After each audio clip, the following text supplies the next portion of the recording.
Hey, greetings good people, and welcome to a new episode. This time around, it's not mosh pits, it's not side scrollers, but instead, it's something that I'm really excited to do and that I've been waiting quite a while to do, which is of course the unboxing of the new RTX 3070 graphics card that I've just managed to get my hands on.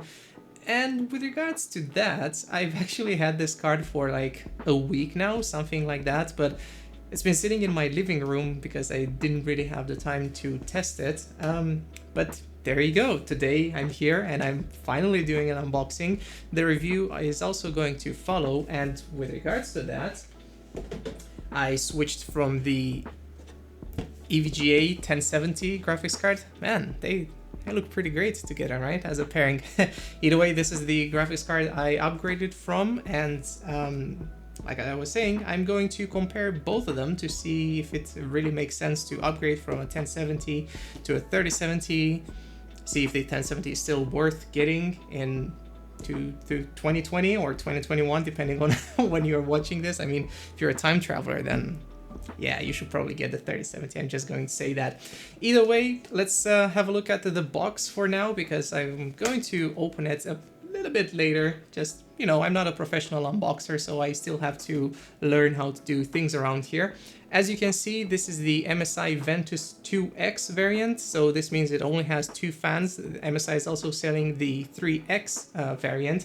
It's OC, so, you know, it means business in this case. I mean, you're gonna overclock it to something insane, right? 2.5 gigahertz. Nah, you're not gonna do that, but hey, you might still be able to hit 2 gigahertz with this one, which is what I've been able to do with mine. I mean, that's a bit of a lie because I've only done 1.97.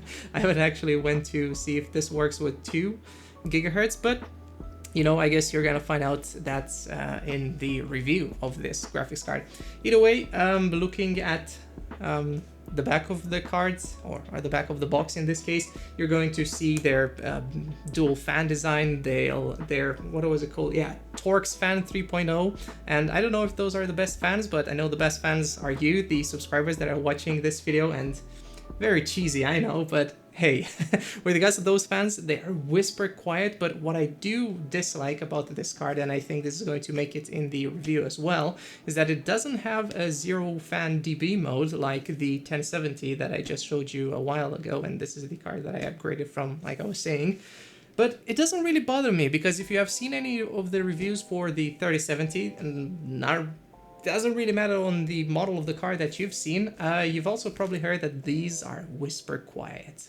And like, I don't think you can hear it. It's obviously not plugged into. My 1070 is a bit louder, I would say, in this case, but it does have a zero fan dB mode if I configured it, but I didn't right now because I just need to switch them really quickly. Now, again, looking at the back, you're also going to see that this card also comes with MSI Afterburner and Dragon Center. You're gonna have to install them, so yay, we don't get bloatware. And if you don't know what MSI Afterburner or Dragon Center are, then you probably never used a PC, because with MSI Afterburner, I'm sure that if you ever wanted to tweak your fan configuration, wanted to see FPS, you wanted to, I don't know, like I said, set a fan curve, see the temperature of your graphics card, CPU, the RAM memory that your game is using at that time, or like your program, whatever, you probably know what that is, so I'm not going to get much more into detail with regards to that. Now, other key features that NVIDIA is showing around here, obviously the second generation of ray tracing cores, so the RT cores, third generation TensorFlow cores, PCIe Gen 4, but just so you know, it doesn't matter if you don't have an AMD board, so the B550 or the X570, this card will still work. And in, I think Hardware Unboxed did a video on this. Yeah, check Steve out, of course. He showed that there are virtually no differences between PCIe Gen 4 and PCIe Gen 3 when running one of those cards.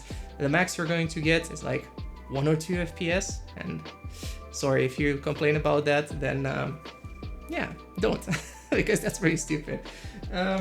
Either way, the Ampere architecture Of course. Oh, what's interesting with this new generation of cards, probably if you didn't know, but I would be surprised if you don't know at this point, all of those cards come equipped with an HDMI 2.1 port. So if you have a 4K 120 hertz monitor or a TV in this case, then rejoice, because it's going to be amazing, especially if you are also a console player, because those are also getting 2.1 for HDMI, and that's really amazing.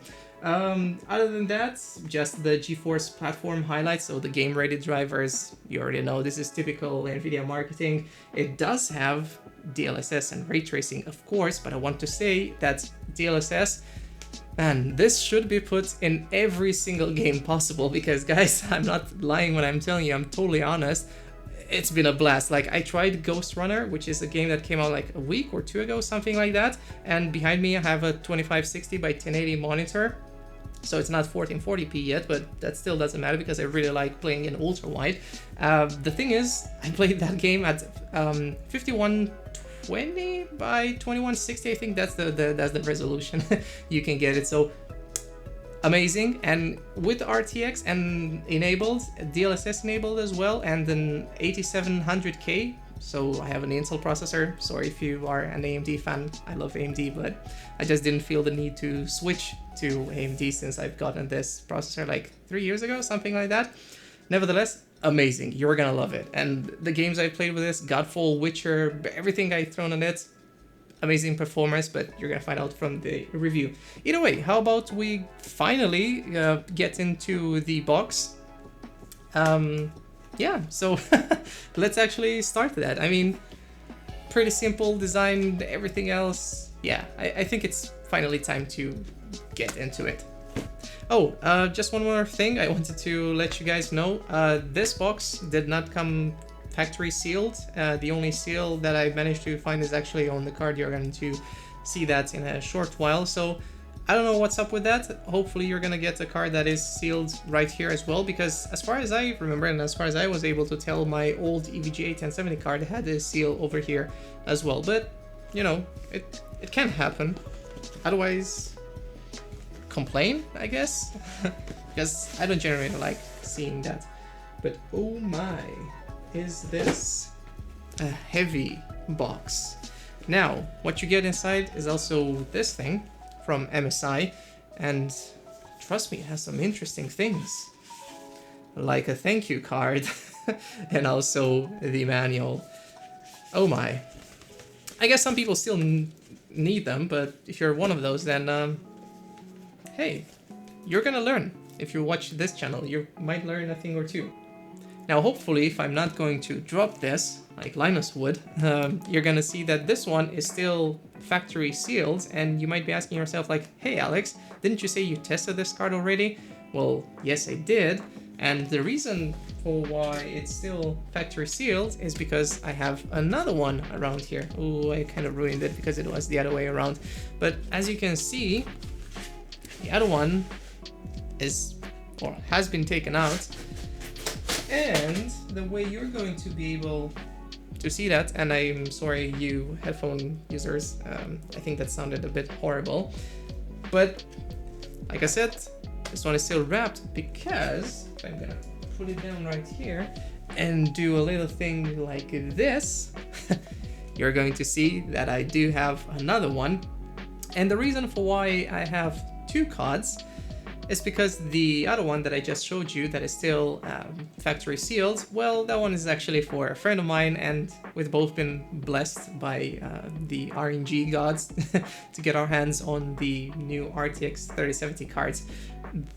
Before I show you a bit more of this card, and yeah, I wanted to say that we did pay 600 euros here in Germany for those cards, which is 100 euros more than the Founders Edition card, and that was the MSRP here, so 499 euros in this case. We paid 599 for those, and yeah, it's not that bad, I would say, in this case, because those cards are now running for 629, 700 bucks, even 800 if you are looking at some specific retailers. So they're definitely price gouging all customers in this case, and it's horrible what's going on right now, but I can say that you can still find plenty of stocks for the RTX 3070 as compared to the 3080 and 3090. So let's see how this is going to work in the upcoming months. I heard that stock is about to normalize, but either way, here's the card. I really like what MSI has done with regards to the design. I definitely think that this looks way better than my, well, not definitely way better, but a bit better than my EVGA 1070, because I still love that card, and I think that the more metallic, simplistic design of that card looks in some cases better than that one. I think if you're going to do a metallic build, I guess, a white build, I think that card is going to work out far better than this one. Now the fans are really nice. I think those are like what MSI is calling their Torx fans, and I think what they're referring to is these things, these little cutouts, and I think you're gonna be able to see them in the B-roll footage if I'm going to add that. Either way, really nice design as well in this case.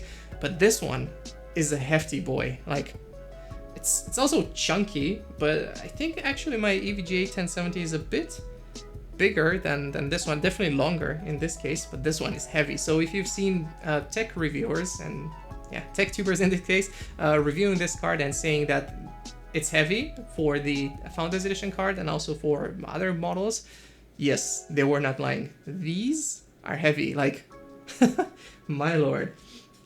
Either way, on the back, this one actually has a shroud, a back plate in this case, sorry, and it's great because my older 1070 didn't, and let me just say that it's not always best whenever you're touching it and you're thinking like, am I going to short circuit anything around here? Man, I'm now thinking about short circuit. Check out that channel. Either way, you're going to see that this card comes with two 8-pin connectors on it, as compared to the 12-pin connectors that NVIDIA has put on their Founders Edition card. And this is great because it means you don't need an adapter and it's not going to look awful. And I generally think that this card is also going to look amazing in your build, whatever build you're doing. Other than that, just the heat pipes. It might be really easy to get into the card as well because you have those screws, and I'm not going to do that because I'm not Steve from Gamers Nexus, but if I were, I think I would definitely open them up. Here are the ports, so 3 display ports and 1 HDMI 2.1, as I was saying.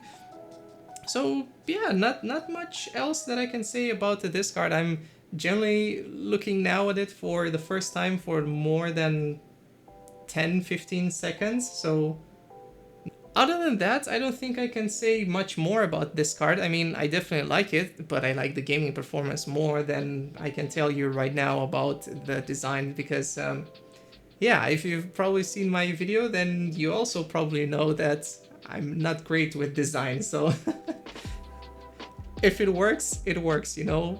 That's kind of how it is. And I think NVIDIA's motto is like, or Jensen Leather Jacket's Huang's motto is, it just works. So this is what I can say about this card as well. Now I can see that my battery is flashing red, so it means this video is going to cut very abruptly if I still keep on talking about it. So the only things I would like to mention is that you should like this video and get subscribed if you want to see me reviewing this card and making a comparison to the GTX 1070, because I switched from GTX 1070 to an RTX 3070 and to be frank, I liked it.